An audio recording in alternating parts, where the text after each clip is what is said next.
can see, my associate, Dr. Watson, has his service revolver trained on you. Oh, I don't think I won't use it.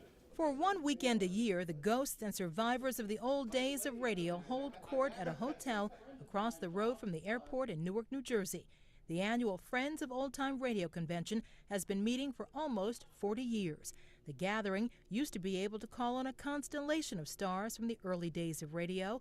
Now it's down to former child stars in their 80s and 90s. Over the years, an astonishing array of characters have been, but they are getting a little thin on the ground now because time has passed. In 1962, the end of the golden age, as said.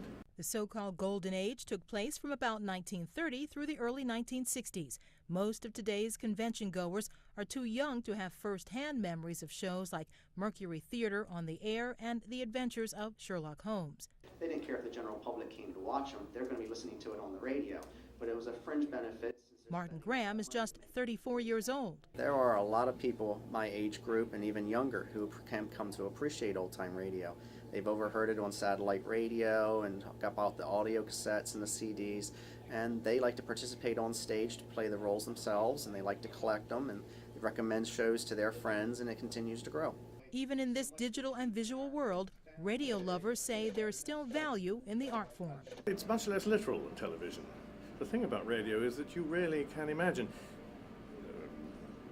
what the characters look like and how the scenery is. I mean, the actual characters themselves may be overweight, fat, short, tall, not at all what you imagined, but if you shut your eyes, or if you listen to the radio, you don't know. It's like the enormous opera singer playing the divine young thing. The Old Time Radio Convention will sign off one last time on Saturday. Carlotta Bradley, The Associated Press.